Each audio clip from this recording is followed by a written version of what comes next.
turned out, he says, she's not as bright as she normally is because she's in the shed. And I thought... In the shed? I thought he was going to take us to the shed. I did, honestly. I did. I would have thought that, though. Oh, it's keeping him in the shed. What's keeping him in the shed? Really think a crown gives you power? Always give you power.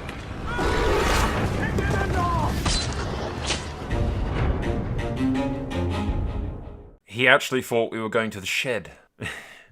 So we showed up at the guy's place, the breeder's place, to get the snake. And apparently my father thought that when the guy said, "Oh, the snake's in shed," he thought, "The snake's in the shed round back." I'm like, no, fuck. My family's ability to make me cringe has never ceased to amaze me. I thought I'd just share that little bit at the beginning of the video, so that you can suffer with me. At any rate, you've about 5 minutes of me just showing Viz the snake, basically. I've named her Vizzy, or Viz. I've always wanted a snake since I was a kid, so I'm like really excited about this. She's a cute girl. Cute mean. That's about as cringy as you will ever hear me be. She's a girl, she's about 2 years old. A little over 2 years, I believe. I'd have to check her little chart thing. She was a little cold when we first got her out of the car. It's like an hour's trip away from when we picked her up, so she was a little chilly. But she's warmed up nicely. She's exploring the hell out of the cage a lot, which is a nice little sign. She's not sort of hiding too much. I mean, she is hiding. She's now in her hot hide on the right side, just hiding inside the log. But when she feels like it, she's coming out and exploring and sniffing around and everything. She is, for any of you wondering, not that it might mean anything to any of you, but she is a fire spider snake. The spider gene's the most noticeable with the patterns. Kind of looks like barbed wire almost. But she's actually really pretty. I can't pick her up at the moment, or I don't want to, just because she's settling into the tank. But I'll be sure to show her off at some point. In about a week, I'll try to give her some food once she's settled in. The spider gene, for those of you that are not versed in all of this, and, I wasn't. I'm by no means an expert, but I have talked to plenty of breeders that know a lot more than I do. But I've gotten the gist of the ins and outs. I did my research before I decided to buy her, and I have no regrets. She's beautiful. But the spider gene is known for what's basically called head wobble, which is a neurological thing.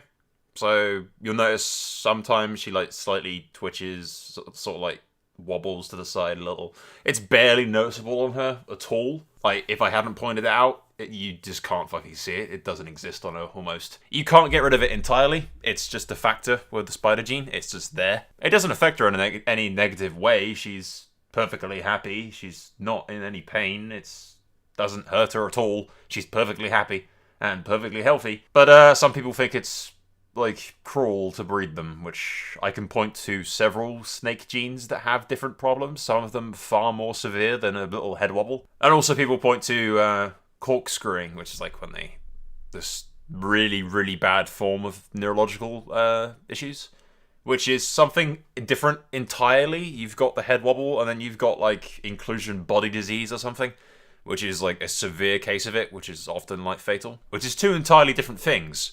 Just because it's a spider does not mean that it's going to be corkscrewing everywhere. But people will see something that they think they can easily hate that everybody else hates, and they jump on a bandwagon without doing any damn research. The whole spider wobble thing can be better or worse depending on how you look after the snake. A lot of it seems to be down to husbandry, but I digress. Most of you here don't really want to hear all the snake jargon, and you don't really care. Still, I find it a very interesting topic. And if anyone wants to be an adult and have an intelligent conversation about it, then who am I kidding? It's the internet. At any rate, regarding the channel, and away from the snake stuff, I'll just leave Viz in the background. The schedule, as it stands, is basically Beasts of Bermuda on Mondays, Wednesdays is CK2, Fridays is The Isle, and the other days it is sort of empty right now while I record some other stuff. But if I look at my files here for a second, which are a terrible mess, absolutely terrible mess. I have loads of Alicia stuff recorded. I have some game called Animal Royale recorded. I have Ark Survival Evolved recorded. I have an entire series of Dragon Age or Thedas Kings recorded for CK2, which I'll upload at some point. I kind of want to finish Frostpunk and some Golf with Your Friends stuff recorded as well. I've got Raft, more Civilization stuff. The Forest I recorded some shit of. And there's a bunch of tiny other games I've recorded, which I just haven't got around to rendering or editing and getting ready for uploads. But those will be something somewhere at some stage. Just been busy and everything.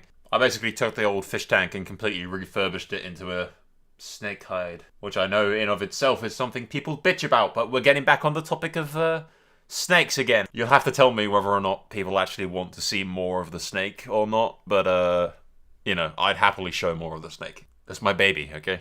I might end up with a second snake that I call Whiskey. I'm not kidding. I might end up getting Viz a boyfriend and then getting tiny baby snakes either. So it's a while off if I do it at all. Though it is something that's quite interesting to me, so I think I might eventually. And if you guys want to see more of that, or, you know, be kept up to date with everything that's going on with her, then I will happily show her off. I'm pretty sure YouTube will probably demonetize me for showing her eating, but it's not like I make billions off YouTube anyway. And again, for those wondering, she will be getting fed frozen. Live feeding is something that's sort of controversial and stupid, in my honest personal opinion. There's a time and place for it, I imagine, certain snakes, and if it's the case that they're just refusing to eat anything else, then fair enough. But in my opinion, it's not worth risking the snake's health by locking a rat in with it. It will try to defend itself. It's gonna defend itself, you know, it's just cruel live feeding, I feel. So she'll be getting fed frozen norms. And I realised, despite my previous statement that I was going to move away from the snake jargon that nobody cares about, I've gotten into another rant about snake jargon that nobody cares about. I'm gonna shut up now, and I'll see you guys back on the normal schedule and the normal videos. Again, let me know if you like the snake stuff and want to see her when I hold her and, you know, feed her next week when she's a bit more settled in and everything. Like I said, I'd happily do snake stuff because I fucking love this animal. So yeah, I'd happily show her off. But for now, that's all, and I will see you guys around. Soul out.